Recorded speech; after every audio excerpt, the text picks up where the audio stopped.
അല്ലാഹുവിന്റെ പ്രവാചകനോട് ചോദിക്കുന്നു, യാ റസൂലല്ലാഹ്,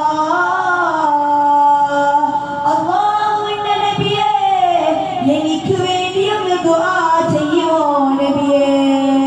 ആയിഷ ബീവി റളിയല്ലാഹു തആല അല്ലാഹുവിന്റെ പ്രവാചകൻ സല്ലല്ലാഹു അലൈഹി വസല്ലം തങ്ങളോട് ചോദിക്കുകയാണ്, നബിയേ, എനിക്ക് വേണ്ടി ഒന്ന് ദുആ ചെയ്യുമോ? ആ സമയത്ത് രാജകുമാരൻ പറയുകയാണ്, ആയിഷ, നിനക്ക് വേണ്ടി ഞാൻ എപ്പോഴും ദുആ ചെയ്യാറുണ്ടല്ലോ ആയിഷ, പിന്നെ എന്താ ആയിഷ എന്ന് ചോദിക്കുമ്പോൾ ആയിഷ ബീവി റളിയല്ലാഹു തആല പറഞ്ഞു, അതല്ല നബിയേ, അതല്ല നബിയേ, എനിക്ക് പ്രത്യേകമായിട്ട് ഈ സമയത്ത് എനിക്ക് പ്രത്യേകമായിട്ടൊന്ന് ദുആ ചെയ്യണം നബിയേ. ആയിഷ ബീവി റളിയല്ലാഹു തആല അല്ലാഹുവിന്റെ പ്രവാചകൻ സല്ലല്ലാഹു അലൈഹി വസല്ലം തങ്ങളോട് ചോദിക്കുകയാണ്, എനിക്ക് വേണ്ടി ഈ സമയത്ത് എനിക്ക് ദുആ ചെയ്യണം നബിയേ. ആ സമയത്ത് അല്ലാഹുവിന്റെ പ്രവാചകൻ മദീനയുടെ മണവാളൻ റസൂലുള്ളാഹി സ്വല്ലല്ലാഹു അലൈഹി വസല്ലം തങ്ങൾ ആ സമയത്ത് അല്ലാഹുവേ രണ്ട് കരങ്ങളും പടച്ചവന്റെ ദുർബാറിലേക്ക് ഉയർത്തിപ്പിടിച്ച്, പടച്ചവന്റെ ദുർബാറിലേക്ക് ഉയർത്തിപ്പിടിച്ച് അല്ലാഹുവിന്റെ റസൂൽ ദുആ ചെയ്യുകയാ, മുഅ്മിനേ മുസ്ലിമേ, അല്ലാഹുമ്മ ഗഫിർ ലി ആയിഷ,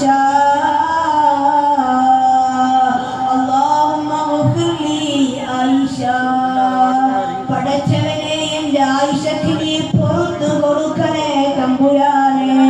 പടച്ചവനെ അറിയാതെ വന്ന തെറ്റുകൾ, അറിഞ്ഞു ചെയ്ത തെറ്റുകൾ, ജീവിതത്തിൽ വരാതിരിക്കുന്ന തെറ്റുകൾ നീ പുറത്തു കൊടുക്കണേ തമ്പുരാനെ.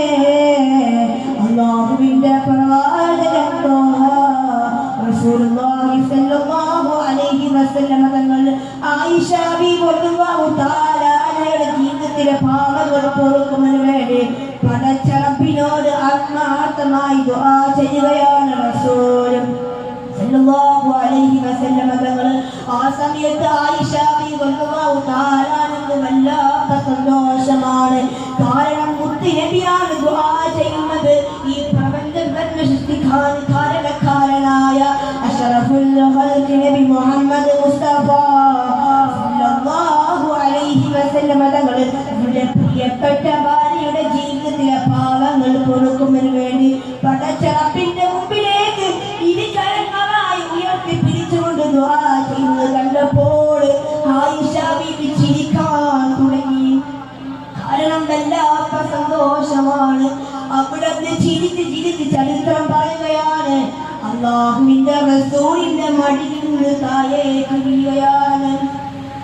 സന്തോഷം കാരണം പ്രവാചകന്റെ മടിയിൽ നിന്ന് ആയിഷ ബീവി റളിയല്ലാഹു തആല താഴേക്ക് വീഴുകയാണ്. സുബ്ഹാനല്ലാഹ്, അല്ലാഹുവിന്റെ റസൂൽ ചോദിക്കുന്നു, ആയിഷ സന്തോഷമായ ആയിഷ, എന്താ നിനക്ക് ഇത്ര സന്തോഷം എന്റെ ആയിഷ? ആ സമയത്ത് ആയിഷ ബീവി റളിയല്ലാഹു തആല പറയുകയാണ്, നബിയേ, അങ്ങനെക്ക് വേണ്ടി ദുആ ചെയ്തല്ലോ, അങ്ങനെക്ക് വേണ്ടി ദുആ ചെയ്തല്ലോ, ഇനി ഇതിനേക്കാൾ എന്ത് സന്തോഷമാകേണ്ടത് നബിയേ എന്ന് ചോദിക്കുമ്പോൾ പ്രവാചകൻ സല്ലല്ലാഹു അലൈഹി വസല്ലം തങ്ങളോട് ആയിഷ ബീവി റളിയല്ലാഹു തആല വളരെ സന്തോഷത്തോടു കൂടി പറയുമ്പോൾ ആ സമയത്ത് മുഅ്മിനേ മുസ്ലിമേ, കേൾക്കണേ മുഅ്മിനേ മുസ്ലിമേ, അല്ലാഹുവിന്റെ പ്രവാചകൻ പറയുകയാണ്, വല്ലാഹു ഇന്നഹാ ലദഅഉതി ഉമ്മതി ഫീ കുല്ലി സലാം.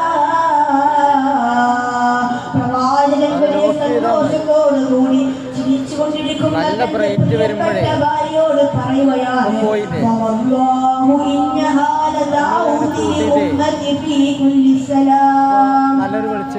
ആയിഷ, നിനക്ക് വേണ്ടി മാത്രമല്ല, ആയിഷ, നിനക്ക് വേണ്ടി മാത്രമല്ല, സമുദായത്തിലെ എല്ലാവർക്കും വേണ്ടി, എന്റെ സർവ്വ ഉമ്മത്തിനും വേണ്ടി ഞാൻ 5 വഖഫ് നമസ്കാരം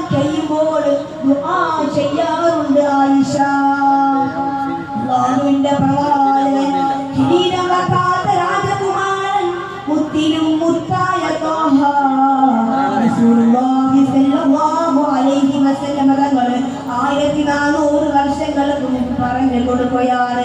ഈ സദസ്സിലിരിക്കുന്ന എനിക്കും നിങ്ങൾക്കും വേണ്ടി അല്ലാഹുവിന്റെ പ്രവാചകൻ 1400 വർഷങ്ങൾക്ക് മുമ്പ് ദുആ ചെയ്യുകയാണ്. മുഅ്മിനേ മുസ്ലിമേ, എത്ര സ്നേഹമായ റസൂലുള്ളാഹി നമ്മളോട് അതൊന്ന് തിരിച്ചൊന്ന് കാട്ടിക്കൂടെ? മുഅ്മിനേ മുസ്ലിമേ, ഒരു ദിവസം നിനക്ക് ചുരുങ്ങിയത് 100 സലാത്ത് ചെല്ലാൻ കഴിഞ്ഞാൽ മതി മുസ്ലിമേ. ഓമറൊന്നും പറയുന്നില്ല, 1000 ലക്ഷങ്ങളൊന്നും ഞാൻ പറയുന്നില്ല. നിനക്ക് ഒരു ദിവസം 100 സലാത്ത് ചെല്ലാൻ കഴിഞ്ഞാൽ അത് മതിയടാ നിന്റെ ജീവിതം വിജയിക്കാൻ. അത് മതിയടാ നിന്റെ ജീവിതം വിജയിക്കാൻ. 24 മണിക്കൂറുണ്ടായിട്ട് അതിൽ 10 മിനിറ്റ് റസൂലുള്ളാഹിക്ക് വേണ്ടി മാറ്റി വെച്ചൂടെ? മദീനയുടെ മണവാളിന് വേണ്ടി ഒന്ന് മാറ്റി വെച്ചൂടെ? പാതിരാത്രി സമയങ്ങളിലേക്കും എന്നെയും നിങ്ങളെയും അല്ലാഹുവിന്റെ റസൂൽ കണ്ടിട്ടില്ല. എന്നാൽ പോലും എന്റെ ഉമ്മത്തി എന്ന് വിളിച്ച് ദുആ ചെയ്തിരുന്നു. മരിക്കുന്ന സമയത്ത് പോലും എന്റെ ഉമ്മത്തി എന്ന് നിലവിളിച്ചിട്ടല്ലേ ലോകത്തിന്റെ നേതാവ് ഇവിടെ പറഞ്ഞത്? മുഅ്മിനേ മുസ്ലിമേ, അല്ലാഹു ജീവിതത്തിൽ പകർത്താൻ അല്ലാഹു തൗഫീഖ് നൽകി അനുഗ്രഹിക്കട്ടെ. മരിക്കുന്നതിന് മുമ്പായി ആ പച്ച കുബയുടെ ചാരത്ത് പോയി അസ്സലാമു അലൈക യാ റസൂലല്ലാഹ് എന്ന് പറയാൻ എനിക്കും നിങ്ങൾക്കും തൗഫീഖ് നൽകി അനുഗ്രഹിക്കട്ടെ. ഞാൻ പറഞ്ഞ വാക്കുകൾ കേട്ടതിന് സാലിഹായ അമലായ അല്ലാഹു സ്വീകരിക്കട്ടെ എന്ന് ദുആ ചെയ്തുകൊണ്ട് അസ്സലാമു അലൈക്കും വറഹ്മത്തുള്ളാഹി വബറകാതുഹു.